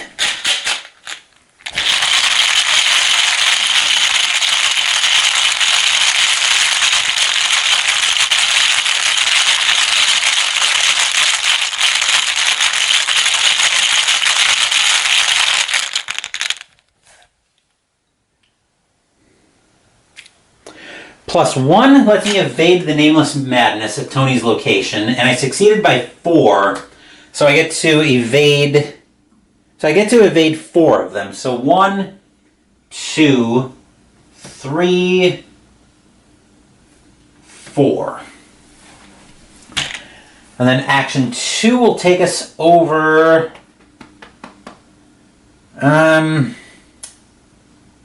Actually, we'll stay here... And we'll just take 2 resources to bring them up to 6, so I can actually hopefully do something next turn. But anyway, that will do it for Tony. Let's move over to Norman. I never said where we were going with Norman, but we'll start in his play area, I guess. Action 1 will be to investigate to try to get the clue off of that location. He's up 2. Oh.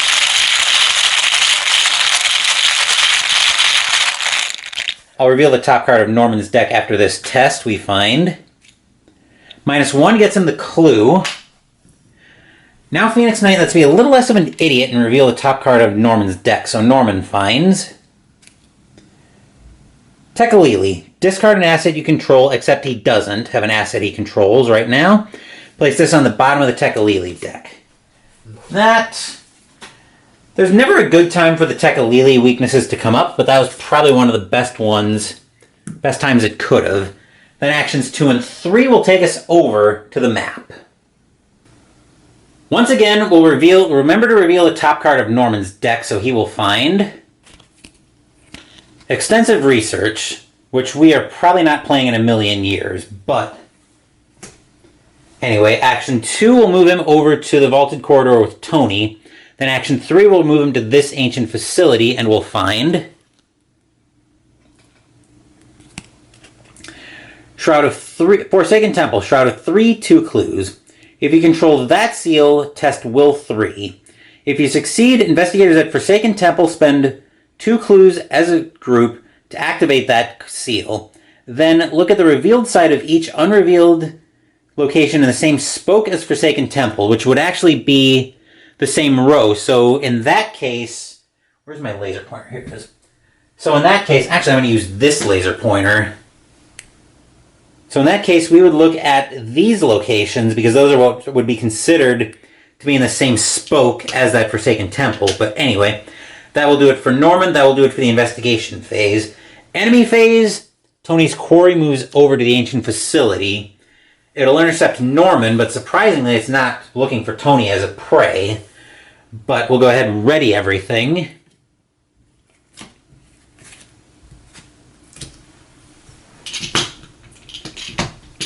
And then we'll move back up top for the upkeep phase.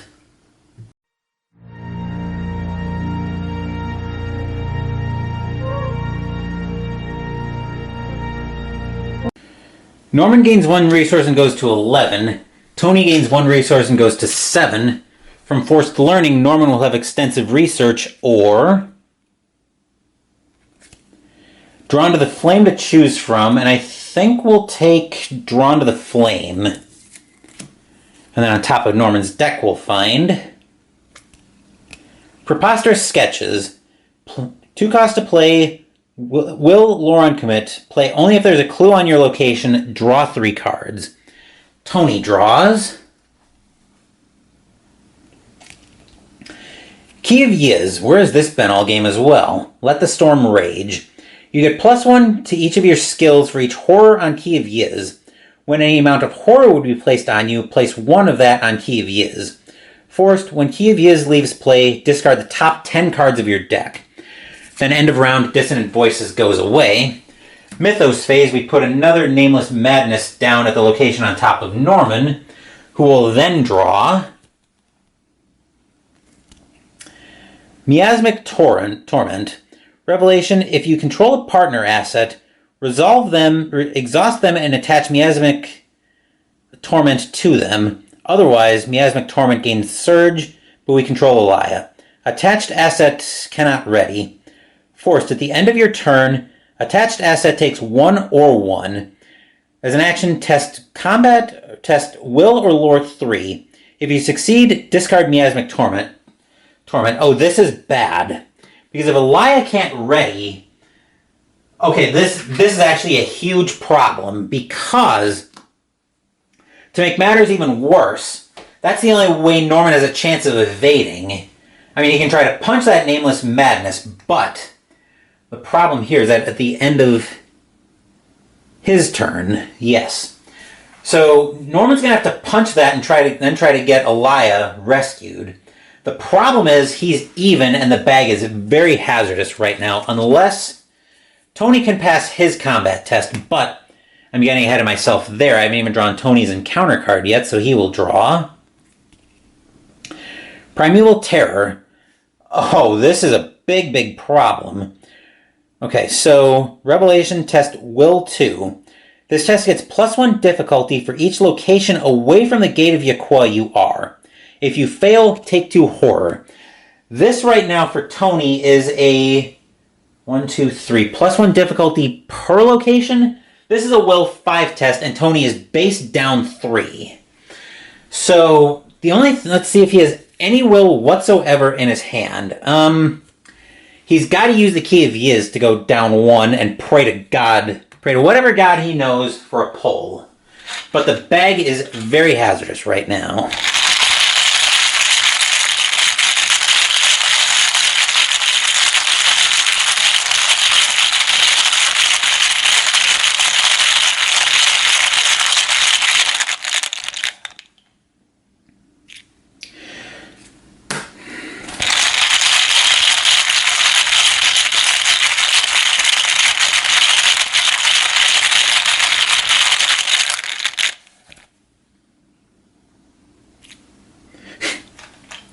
So Tony prayed to every god known to man and several known to monkeys, and he got Frost and Tentacle touched in the same turn, which translates to this. Tony has to take 2 horror. 1 of that goes on Danforth, which defeats him, so let me grab a pen for that. So Danforth would be defeated naturally anyway, but Tony is also defeated by Sanity, which would give him a mental and a physical trauma, neither of which I think are going to matter in the grand scheme of things. But we're going to pretend that Norman isn't just about to bite the dust here. So investigation phase will take us down to Norman's play area.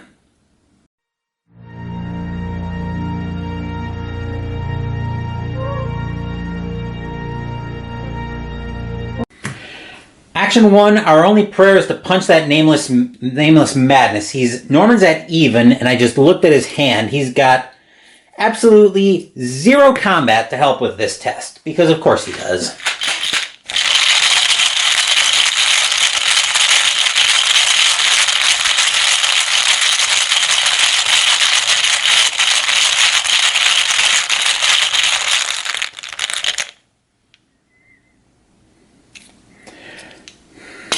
Frost.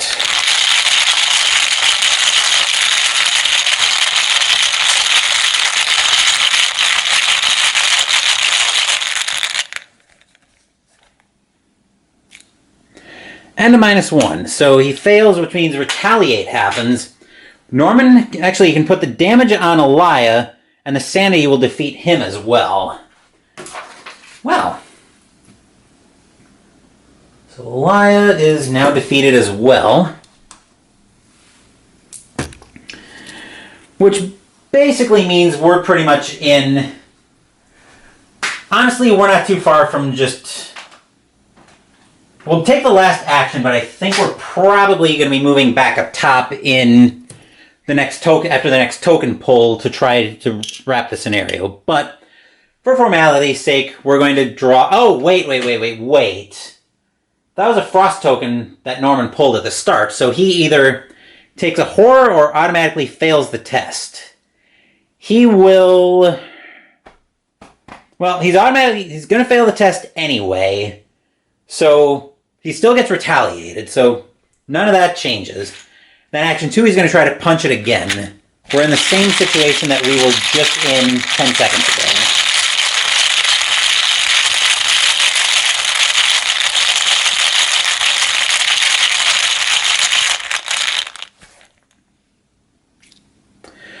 A 0 shockingly gets him away from that, but we're not really making much headway on that. But anyway, so that was action 2.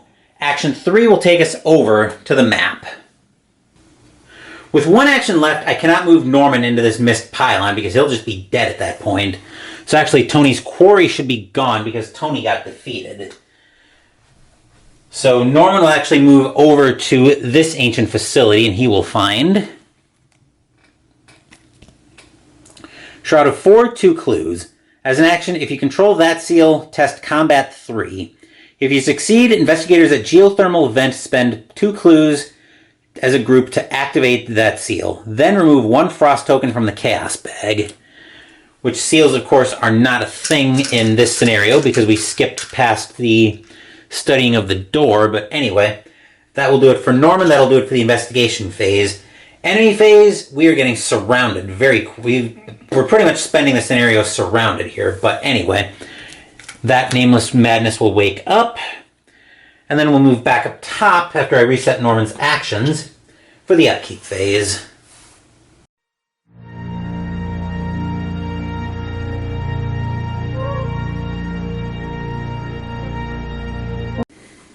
Norman gains 1 resource and goes to 12. From forced learning, he will have preposterous sketches or lab assistant to choose from. Max hand size increased by 2. Reaction after it enters play, draw 2 cards. I think we'll take... let's take the lab assistant.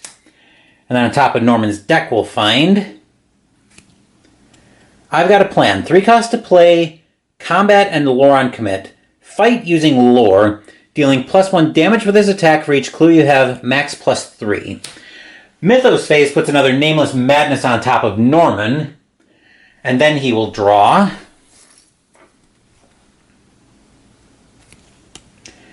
Dissonant Voices. You can't play assets or events. At the end of the round, discard Dissonant Voices. Right, so there goes that plan of playing the lab assistant, but anyway, into the investigation phase now. I'm not going to bother transitioning over to the map, because if Norman misses this first attack against the Nameless Whisper, and I'm assuming he's going to, because he's at even, and the bag is just a total nightmare at this point, we're just going to be moving back up top to wrap the scenario because of Retaliate anyway. So, testing at even.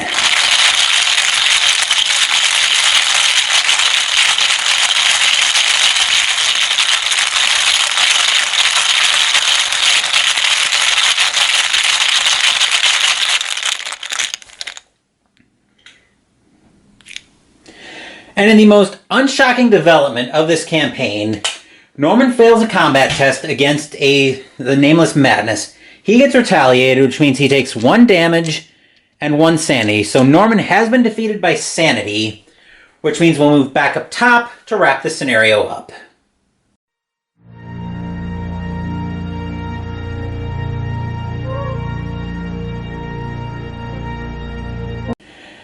We're ready to wrap the scenario. You guys know the drill. Any background noise you hear other than the recording is me cleaning up. If no resolution was reached, each investigator was defeated. When you awaken, the facility is dark and quiet once more. You pull your companions to their feet and retreat back to the surface, wondering if you are too late to stop the entity beyond the gate from escaping. It is quiet, peaceful. There are no more signs of icy phantasms, eerie mirages, or alien entities. Back in the city nestled within the mountains, you take notes, photographs, and rubbings. The trip back to the ice shelf is swift and easy. Not even the cold weather fights you as you make your way back to the barrier camp. It is as if the entire continent of Antarctica has given itself over to you. You consider taking this time to study the environment, but in the end, you decide to head back with your extensive findings. The sky is clear and beautiful as your ship departs from the ice shelf, heading north. Still, you are troubled. The entity that was once sealed beyond the Elder Thing's gateway was gone. There was almost no trace of it when you fled, which can only mean it escaped, and could be anywhere, or everywhere. Your thoughts turn dreadful. You remind yourself of the strange, vivid mirages the creature seemed to control, the lifelike hallucinations. You examine your palms and wonder if they are the same shape they always were, or a close facsimile. The air around you shimmers. Is any of this real? In your campaign log, record, "The madness escaped." I'm going to pause that so I can make some notes. The madness escaped. In the expedition team section of the campaign log, cross off every name. Each investigator is driven insane. The investigators lose the campaign. The way that scenario was looking, I am not at all surprised that that went the way it did. But we'll talk about that. We'll talk about that a little bit more in the campaign outro. But anyway, that will do it for the... So we've managed to drive the entire expedition team, along with both investigators, insane. Delightful. So anyway, we'll try to pick up the pieces for another full week of videos. There's a pretty good chance I'm going to end up with a rare triple upload today, because I'm expecting one more delivery to come in for another product unboxing. Then I might just go ahead with the outro video yet this afternoon as well, but I'll have to kick that around, see how the day unfolds. But anyway, Wednesday we're going to revisit Terra Mystica. Then Sunday next week we're going to have an epilogue of sorts to this campaign as we play Eldritch Horror. Thank you for watching the video. Please give the video a thumbs up and subscribe to the channel. Be sure to turn on notifications so you get my content. Be well, stay safe, take care of yourselves and your loved ones, and I'll be back with more videos in the future. Until then, take care everyone.